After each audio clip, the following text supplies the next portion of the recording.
Λοιπόν, το συγκεκριμένο αστέρι που βλέπετε δεν ξέρω κατά πόσο θα καταφέρω να το δείξω από κάποια λήψη. Είναι περίεργα σκαλισμένο και το βράδυ γεμίζει με ένα κόκκινο φως. Γίνεται λοιπόν ένα κόκκινο αστέρι που φαίνεται από διάφορες μεριές, γιατί χτυπάει σε διάφορα, δεν ξέρω αν μπορείτε να καταλάβετε, τυχώματα, και έτσι μπορεί να το δεις από διάφορες οπτικές γωνίες, από όπου κι αν είσαι. Δεν είναι απαραίτητο να είσαι δηλαδή μόνο μέτωπο.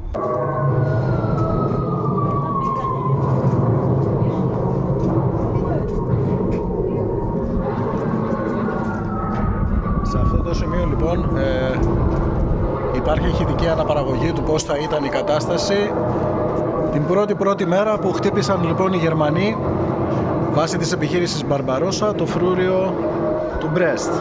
Μιλάμε για ελάχιστα πλέον χιλιόμετρα από την Πολωνία, αλλά πρέπει να βάλετε στο μυαλό σας ότι μέχρι και λίγο καιρό νωρίτερα το κομμάτι αυτό ήταν πολωνικό έδαφος. Είχε γίνει δηλαδή σοβιετικό ελάχιστους μήνες πριν.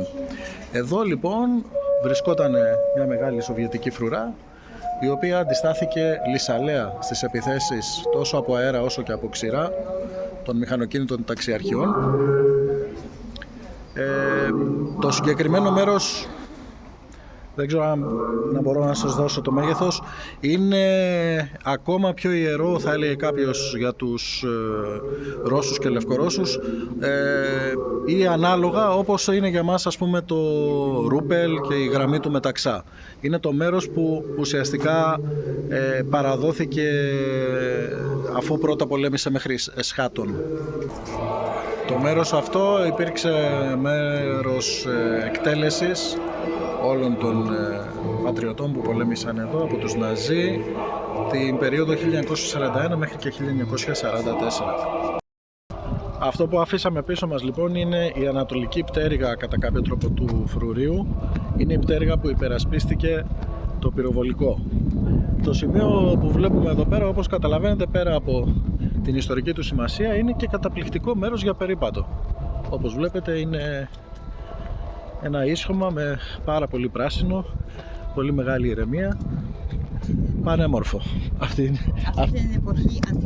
Αυτή την εποχή ανθισμένες καστανιές και εντάξει, η φύση στα καλύτερά της, μια τέτοια ηλιόλουστη μέρα δεν γίνεται να μην το κάνεις.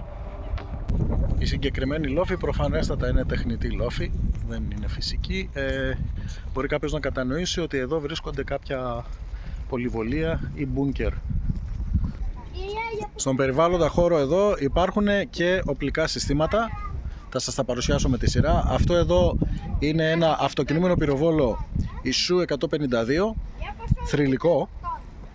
Το πλέον θρυλικό κομμάτι είναι προφανέστατα το TAF-34, όλοι το γνωρίζουν. Είναι το τάγκ το οποίο παρήχθη σε πολύ μεγάλους αριθμούς από τη Σοβιετική Ένωση. Το όνομά του ακόμα προκαλεί τρόμο στους Ναζί. Ο διάδοχος του συγκεκριμένου τάγκ είναι το TAF-44, στο οποίο ποζάρει ο Γιώργος. Δώσ' μας μια πόζα, ουρά! Ζήτω στα ρώσικα. Αυτό λοιπόν ήταν ο διάδοχος του TAF-34. Δεν έχει μεγάλη, να το πω έτσι, συμμετοχή στο δεύτερο παγκόσμιο πόλεμο. Είναι κατοπινό τάγκ και για όσους γνωρίζουν από ρωσικά άρματα μάχης είναι ο προπομπός αργότερα του TAF-54. Από τα τελευταία τάγκ δηλαδή, τα οποία χρησιμοποιούσαν τέταρτο μέλος πληρώματος, δηλαδή γεμιστή. Από το TAF-64 και μετά έχουμε την κατάργηση του γεμιστή και αυτόματο σύστημα γέμισης. Super. Άρα τριμελές πλήρωμα. Και τελειώνουμε με ένα ακόμα αυτοκινούμενο πυροβόλο. Το αυτοκινούμενο πυροβόλο απλά με τον κωδικό όνομα 100, το οποίο από ένα σημείο και μετά υπηρέτησε και σαν καταστροφέας αρμάτων. Γιώργο, έχεις κάτι να μας πεις? Νίκη μόνο. Παμπίδα! Ωραία. Εδώ έχουμε ένα μπαμπά με το γιο του που έχουν φορέσει αυθεντικές στολές του Σοβιετικού στρατού. Τους συζήτησα όσο πιο ευγενικά μπορούσαν να ποζάρουν, μου είπαν ότι δεν έχουν πρόβλημα. Και εδώ είναι οι άνθρωποι. Πάρα πολύ ωραία. Μπαμπέντα! Σε ένα μνημείο λοιπόν αφιερωμένο στον πόλεμο, δεν μπορείς παρά να νιώσεις τι ωραία που είναι να έχεις ειρήνη. Δεν ξέρω αν τα ακούτε κάποιοι εκεί έξω. Τι ωραία που είναι να έχεις ειρήνη. Σε ένα μέρος στο οποίο λοιπόν έχουμε ειρήνη και έχουμε αυτό το πολύ ωραίο ειρηνικό σκηνικό με τον ποταμό Μπουγκ, διαρρέει την πόλη. και από αυτή την πλευρά. Να απολαμβάνουμε αυτό που έχουμε, παιδιά. Να απολαμβάνουμε τις ωραίες στιγμές και την ειρήνη. Και να θυμόμαστε τον πόλεμο μόνο από αφιερώματα. Το συγκεκριμένο λοιπόν μνημείο εδώ είναι το μνημείο του υποσιτισμένου και αφυδατωμένου στρατιώτη. Πρέπει να καταλάβουμε ότι κατά την πολιορκία του Μπρέστ σημαίνει ότι αποκόπηκαν όλοι οι εφοδιασμοί τόσο σε τρόφιμα όσο και σε πόσιμο νερό. Αυτό έκανε την κατάσταση των ανθρώπων που φρουρούσαν το συγκεκριμένο χώρο πολύ δύσκολη. Και εδώ λοιπόν έχουμε ένα μνημείο φόρο τιμής αυτές τις δυσκολίες που έζησαν αυτοί οι γενναίοι υπερασπιστές. Έρχομαι να δω τα σημάδια του χρόνου, αλλά και τα σημάδια από βίδες και σφαίρες που έχουν χτυπήσει το συγκεκριμένο κτίριο. Η χρησιμότητα του συγκεκριμένου πάρκου, να το ονομάσω, γιατί ουσιαστικά για πάρκο πρόκειται, είναι ένας πραγματικά τεράστιος χώρος, είναι πέρα από το να έρθεις και να θυμηθείς την ιστορία του τόπου σου, αν είσαι Λευκορώσος, ή να μάθεις ιστορία, αν είσαι αλλοδαπός όπως εγώ, έρχεσαι και κάνεις πραγματικά έναν καταπληκτικό περίπατο. Κακώς βρίσκομαι εδώ, γιατί εδώ είναι ποδηλατόδρομος, να κάνω στην άκρη. Έχει ποδηλατόδρομο, εννοείται ότι είναι καταπληκτικό μέρος για να κάνεις περπάτημα, τρέξιμο, jogging κτλ. Είναι μέσα στη φύση, παρότι βρίσκεσαι στην καρδιά μιας πόλης, είναι μέσα στη φύση. Ξεχνάς ότι είσαι σε πόλη αρκετών χιλιάδων κατοίκων. Πολύ όμορφα. Πραγματικά. Καταπληκτικό μέρος. Εδώ έχουμε κάποια ερείπια λοιπόν, τα οποία ερείπια άνοικαν σε αυτό που ονομάζεται Λευκός Πύργος. Προφανέστατα δεν είναι λευκός, αλλά αυτή είναι η ονομασία του συγκεκριμένου κτίσματος. Στα υπόγεια του συγκεκριμένου κτίσματος έχουν βρεθεί τα υπολείμματα 140, αν θυμάμαι καλά, Άννα, 140 περίπου γυναικών και παιδιών. Τελευταία μακάβρια ανακάλυψη ήταν τα υπολείμματα ενός παιδιού, προσδιορίζεται ανάμεσα στην ηλικία των 7 με 10, τον Απρίλιο του 2019. Μακάβριων αποκαλύψεων συνέχεια. Ο Λευκός Πύργος, αυτό το μέρος που φιλοξένησε τα πτώματα γυναικών και παιδιών, είναι και το σημείο στο οποίο είχε υπογραφεί η συνθήκη του Μπρέστ-Λιτόβσκ, η οποία υποσχόταν ειρήνη. Εδώ λοιπόν έχουμε συγκεντρωμένες τις πόλεις οι οποίες έλαβαν τον τίτλο, την ανώτατη έτσι τιμή, να ονομαστούν ηρωικές πόλεις από την τότε Σοβιετική Ένωση. Ξεκινάμε εννοείται με τη Μόσχα, το Λένινγκραντ, η σημερινή Αγία Πετρούπολη, το Βόλγογκραντ, περιέργως έχει το σημερινό όνομα, τον καιρό εκείνο το γνωρίζαμε ως Στάλινγκραντ, για ευνόητους λόγους έφυγε το όνομα, η πρωτεύουσα της Ουκρανίας, το Κιέβο, η πρωτεύουσα της Λευκορωσίας, το Μίνσκ, η Οδυσσός, η Σεβαστούπολη, το Νοβοροσίσκ, ελπίζω να το έχω πει σωστά, η πόλη του Κέρτς, η Τούλα στην Ρωσία, το Μουρμάνσκ και το Σμολένσκ. Αυτές είναι οι πόλεις που έχουν λάβει αυτό τον τίτλο, συν το φρούριο που βρισκόμαστε.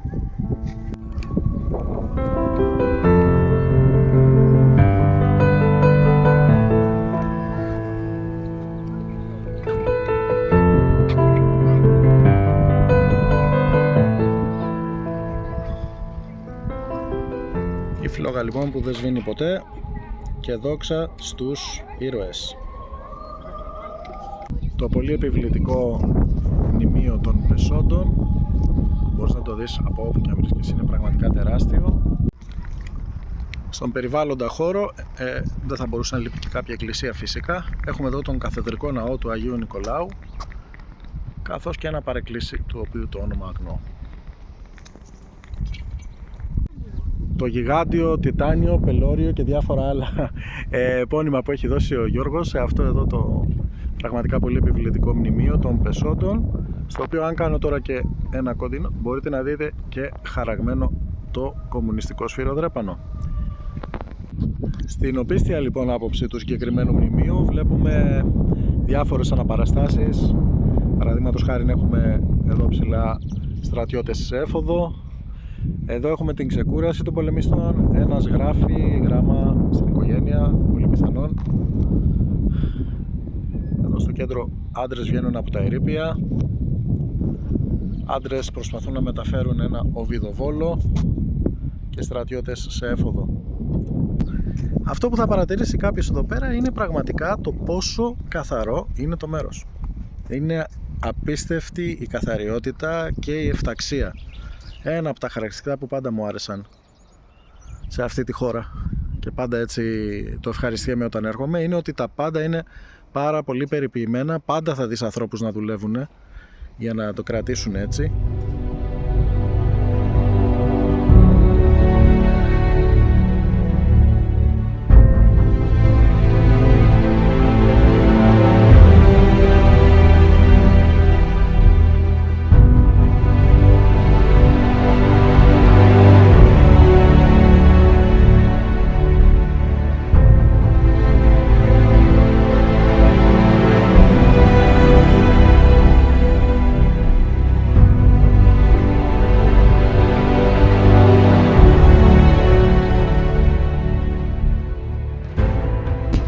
Και εδώ βλέπουμε έναν Γιώργο ο οποίος λέει θα πετύχει ένα Στούκας. Το έχει βάλει με τη Μοχαμέτη.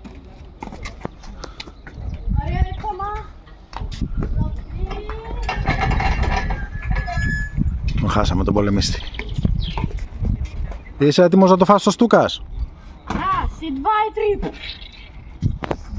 Πάει το Στούκας. Το πετύχαμε! Πω το καημένο.